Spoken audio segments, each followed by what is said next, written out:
Hi అండి. అందరూ ఎలా ఉన్నారు? అందరూ బావుండాలని మనస్ఫూర్తిగా కోరుకుంటున్నాను. ముందుగా అందరికీ దివాళీ శుభాకాంక్షలు.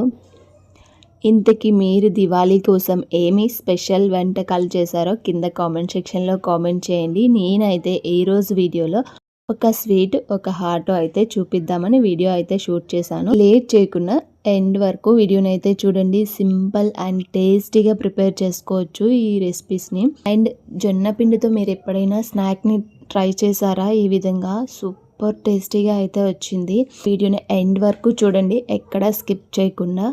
ముందుగా అయితే కోకోనట్ లడ్డూని చూసేద్దాము. దీనికోసం ఒక ఫుల్ కోకోనట్ని అయితే తీసుకుని ఈ విధంగా చిన్న ముక్కలుగా కట్ చేసేసుకొని నీట్గా వాష్ చేసేసుకోవాలి. వాష్ చేసుకొని ఒక మిక్సీ జార్ తీసుకొని మిక్సీ జార్లో వేసుకొని మెత్తగా గ్రైండ్ చేసేస్తే మనకి నార్మల్గా తురుముకున్నట్లే కోకోనట్ తురుము అయితే వచ్చేస్తుంది. కోకోనట్ లడ్డు ఇష్టం లేని వాళ్ళు ఎవరుంటారు చెప్పండి. జ్యూసీగా ఉంటుంది, చాలా బాగుంటుంది కదా టేస్ట్. ఈ విధంగా మెత్తగా గ్రైండ్ చేసేసుకోవాలి. గ్రైండ్ చేసేసుకున్న దాన్ని మనం మెజరింగ్లో తీసుకుందాము. నేను ఇక్కడ ఒక కప్పులో వేసి చూపిస్తున్నాను. మనం ఈ విధంగా మెజర్ చేసుకొని తీసుకుంటే కరెక్ట్గా వస్తుంది రెసిపీ అనేది. ఒక బౌల్ అయితే వచ్చింది నాకు. ఒక బౌల్ కోకోనట్ తురుము వచ్చింది. ఒక బౌల్ కోకోనట్ తురుముకి మనం 1/2 కప్ తీసుకుంటున్నాం. నేను ఇక్కడ బెల్లం యూస్ చేస్తున్నాను. మీరు కావాలంటే షుగర్ని కూడా వేసుకోవచ్చు. బెల్లం అయితే మనకి హెల్దీ ఆప్షన్ కాబట్టి నేనైతే బెల్లంని యూస్ చేశాను. 1/2 కప్పు. లేదు మేము ఇంకా స్వీట్ తక్కువ తింటామో అనుకునే వాళ్ళు కొంచెం తగ్గించి తీసుకోవచ్చు, పర్వాలేదు, చాలా బాగుంటుంది టేస్ట్. ఈ విధంగా స్టవ్ పై ప్యాన్ పెట్టుకొని ప్యాన్లో మనం తీసుకున్న బెల్లంని వేసి కొంచెం వాటర్ వేసుకొని కొంచెం ఇలాచీ పౌడర్ వేసుకొని ఈ విధంగా మరగబెట్టుకోవాలి. మనకి చేత్తో పట్టుకుంటే అంటుకునేలాగా ఉంటే సరిపోతుంది, పాకం రానవసరం లేదు. ఇలా మరిగిన తర్వాత మనం ముందుగా గ్రైండ్ చేసి పెట్టుకున్న కోకోనట్ తురుముని వేసేసుకొని ఒక్క 2 మినిట్స్ మీడియం ఫ్లేమ్లో పెట్టుకుని ఈ విధంగా కలుపుతూ దగ్గరగా అయ్యేలాగా కుక్ చేసుకోవాలి. కుక్ చేసుకున్న తర్వాత స్టవ్ ఆఫ్ చేసేసి కొంచెం కూల్ అయిన తర్వాత ఈ విధంగా లడ్డూలు చేసేసుకుంటే మనకి ఎన్ని రోజులైనా ఇలాగే జ్యూసీగా ఉంటాయి. ఈ కోకోనట్ లడ్డు టేస్ట్ అయితే సూపర్ ఉంటుంది. పిల్లలైతే చాలా ఇష్టంగా తింటారు.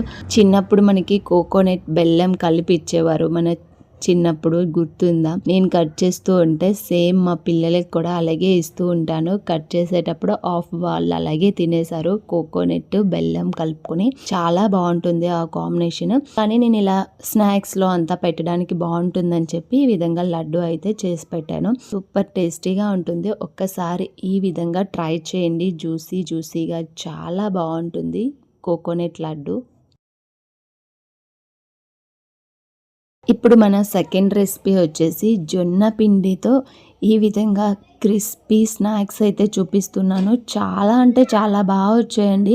జొన్న పిండితో అసలు ఇలా వస్తాయని నేనైతే అనుకోలేదు. ఫస్ట్ టైం ట్రై చేశాను. మనం ఎక్కువగా రైస్ ఫ్లోర్తో చేస్తాము, లేదు అంటే గోధుమ పిండిని యూస్ చేస్తాము. కానీ జొన్న పిండితో ఇలా ట్రై చేయండి. ఒక కప్పు ఫుల్ జొన్న పిండిని తీసుకుని పావు అయితే తీసుకున్నాను నేను ఇక్కడ.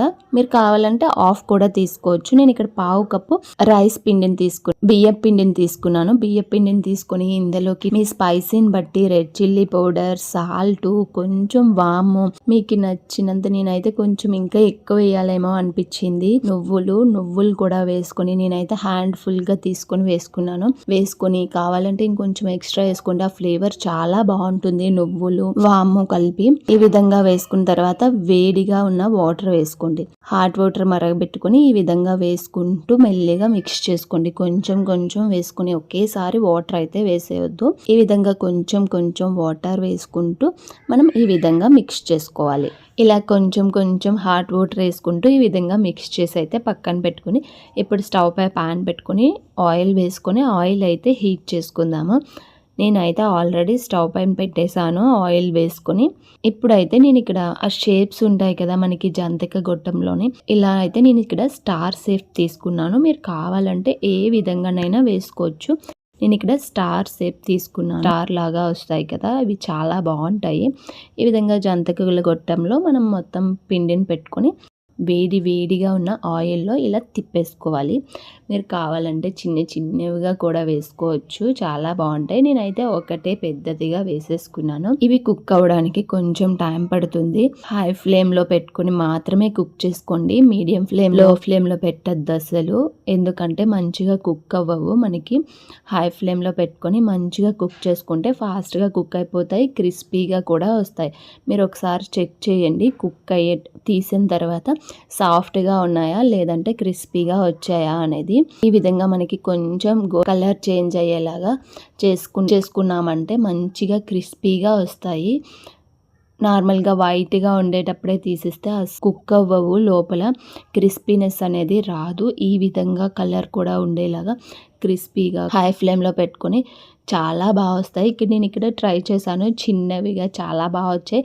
కానీ షేప్ ఇంకా బాగా రాలేదు. ఈ విధంగా కొన్ని అయితే అలా చిన్నవిగా కూడా ట్రై చేశాను. చాలా అంటే చాలా బాగా వచ్చాయండి టేస్ట్. ఒక్కసారి మీరు కూడా ట్రై చేసి చూడండి ఈ రెసిపీని. మా పిల్లలైతే నేను చేస్తూ ఉంటే పక్కన తినిపెడుతూ ఉన్నారు. ఈ వీడియో మీకు నచ్చితే లైక్ అండ్ షేర్, సబ్స్క్రైబ్ చేసుకోండి. మీరు కూడా ఒక్కసారి ఈ రెసిపీస్ని ట్రై చేసి ఎలా వచ్చాయో కింద కామెంట్ సెక్షన్లో కామెంట్ చేయండి.